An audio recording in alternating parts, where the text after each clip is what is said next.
Hola amigos de Ingeniería Integral, el día de hoy vamos a resolver un problema relacionado con análisis de mecanismos. Me menciona lo siguiente. Tenemos aquí el eslabón AB, el cual está acoplado a un motor que se mueve con una velocidad angular constante de 0.5 radianes por segundo. El objetivo es determinar la velocidad con la que se mueve esta unidad A, en vista de que, como observamos aquí en el gráfico, tiene la capacidad de deslizarse sobre este eje horizontal, cuando el ángulo θ es igual a 60 grados. En primera instancia vamos a proceder a hacer el análisis geométrico del mecanismo. Bien, tenemos acá ya desarrollados los puntos A, B y C que me forman este triángulo, en el cual poseemos como dato el ángulo θ de 60 grados. Vamos a ponerle también nombres aquí al eslabón AC, le vamos a llamar como R1, al eslabón AB como R2, que tiene una magnitud de 20 pulgadas, al eslabón BC R3 con una magnitud de 30 pulgadas.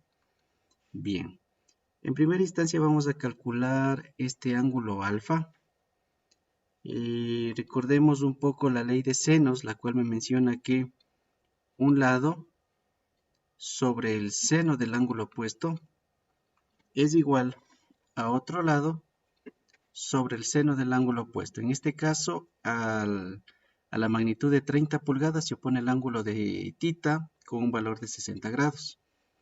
Procedemos a despejar el ángulo alfa, arcoseno de 20 que multiplica el seno de 60 dividido entre 30. Podemos corroborar por favor en sus respectivas calculadoras, alcanzando un valor de 35.26 grados. Bien. Ahora vamos a calcular el ángulo beta, este ángulo de acá de la parte superior, con un teorema fundamental de la geometría plana, ¿no? Que me menciona que la suma de los ángulos internos de cualquier triángulo es igual a 180 grados.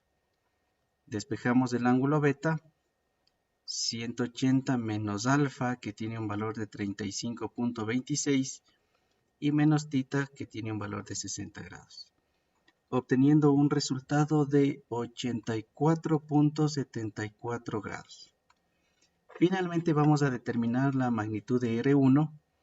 De la misma manera nos vamos a ayudar de la ley de senos.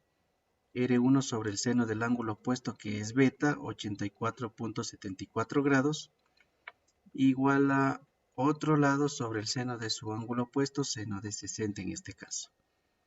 Despejamos R1, lo cual me resulta con un valor de 34.495 pulgadas. Bien. Una vez finalizado ya el análisis geométrico, vamos a hacer un pequeño resumen de los datos obtenidos para el posterior cálculo de la velocidad que nos solicita. Bien, tenemos la magnitud de R1 de 34.495 pulgadas. Algo importante aquí que debemos recalcar es que si observamos R1 corresponde a la distancia desde el punto A hasta el punto C, pero la unidad A puede desplazarse, por lo tanto esta magnitud de AC puede variar, puede cambiar su magnitud, entonces va a ser una magnitud variable. La magnitud de R2 correspondiente al eslabón AB, esa es fija, la longitud de ese eslabón nunca va a cambiar, entonces de 20 pulgadas, pero esta es fija o constante. La magnitud de R3 de la misma manera es fija, si observamos en el gráfico, la ubicamos de esta manera. Bien. Ahora recordemos un poco de física básica referente a las posiciones angulares o ángulo polar. Bien, para esto nosotros vamos primero a especificar nuestros vectores. Este vector R1 lo vamos a poner hacia la izquierda únicamente por consideración. Nosotros podemos poner a cualquier lado el vector con la condición de que planteemos bien la suma vectorial por el método del polígono.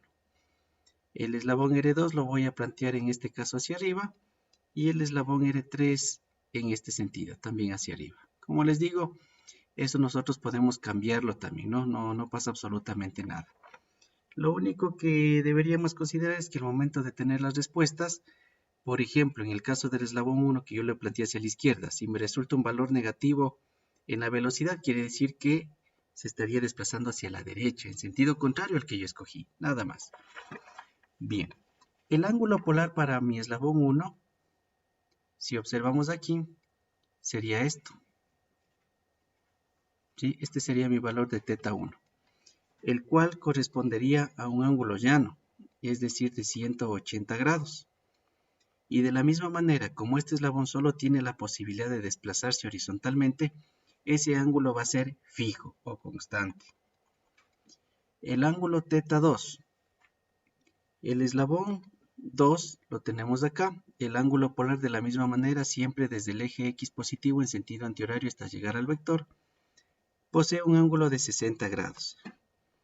Pero este ángulo de 60 grados correspondiente a la posición angular del eslabón 2, esta sí es variable, en vista de que este eslabón, al estar acoplado al motor, tiene la capacidad de rotar, gira, por lo tanto el ángulo puede ir cambiando, es variable.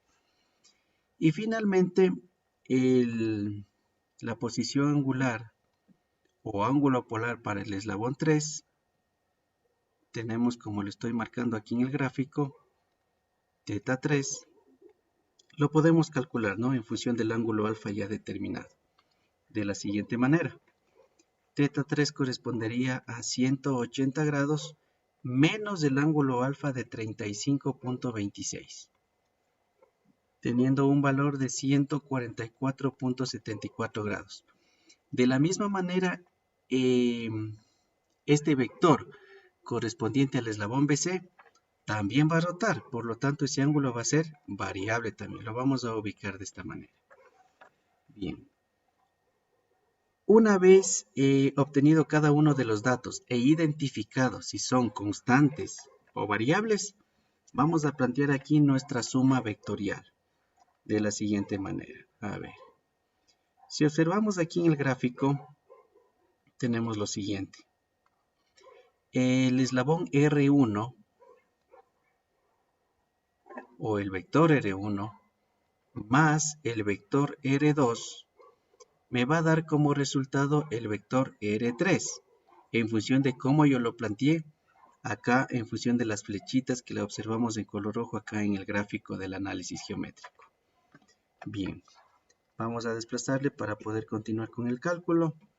Tenemos lo siguiente. Aquí vamos a utilizar la identidad de Euler, expresarlo en manera de notación compleja para facilitar el análisis. Bien, el vector R1 lo expresamos como R1 que multiplica a E elevado a la J θ1. R1 corresponde al módulo del vector y θ1 al ángulo polar o posición angular. Así todos los vectores. R2 que multiplica E a la J θ2 igual a R3 que multiplica E a la J θ3. Bien, y aquí viene lo interesante. Aquí es donde nos va a servir lo que identificamos en la parte superior, cuál es fijo y cuál es variable.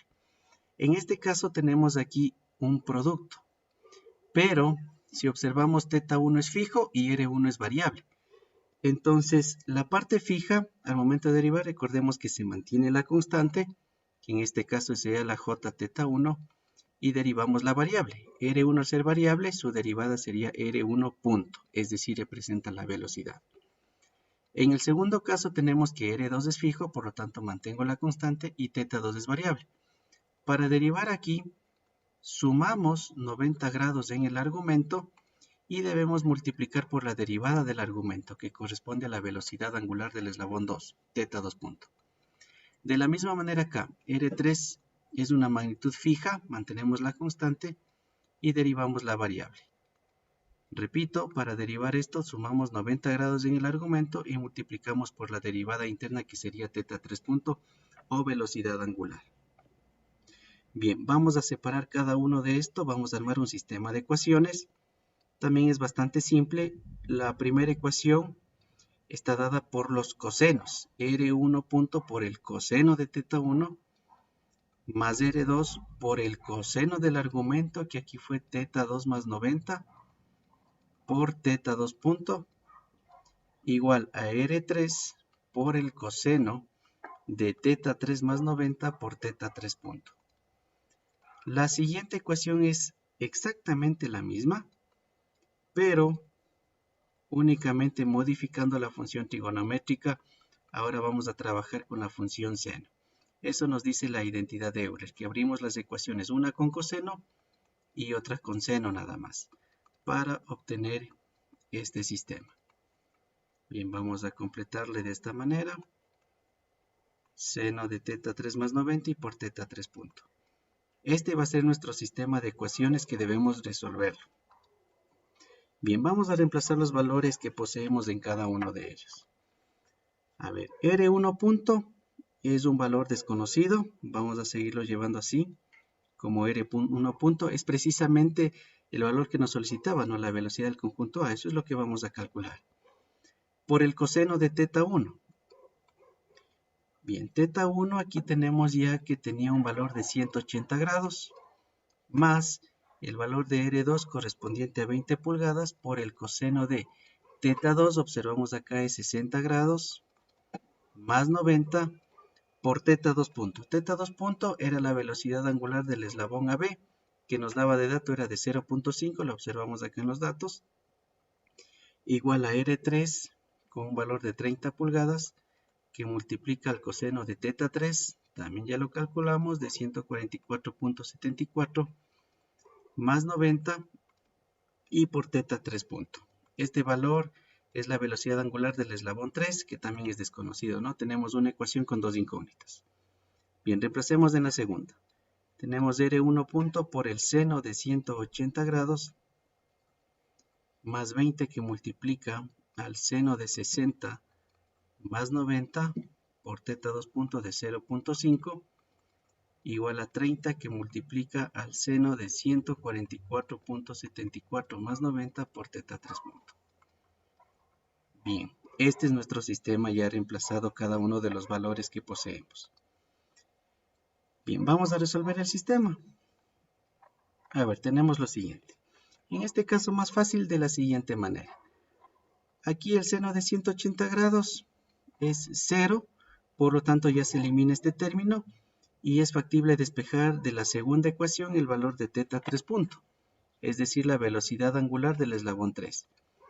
Tenemos 20 que multiplica al seno 60 más 90, 150 grados, y esto por 0.5. Sobre 30 que multiplica al seno de 144.74 más 90, tenemos un valor de 234.74 grados. Lo cual nos da un resultado de menos 0.204 radianes por segundo. Bien, ahora vamos a trabajar en la primera ecuación. De la misma manera aquí coseno de 180 tenemos que es un valor de menos 1. Por lo tanto este término se reduce a menos R1 punto igual 30 que multiplica al coseno de esta suma 144.74 más 90, coseno de 234.74 grados, que multiplica a teta 3 punto. Teta 3 punto es el valor que lo acabamos de calcular, de menos 0.204. Y este término que está aquí sumando, lo pasamos a restar. Menos 20, que multiplica al coseno de 60 más 90, 150, y esto por 0.5. Bien, tenemos menos R1 punto igual a, aquí tenemos un valor de 12.2. Multiplicamos por menos 1 cada miembro de la ecuación. Tenemos un valor de menos 12.2 pulgadas por segundo.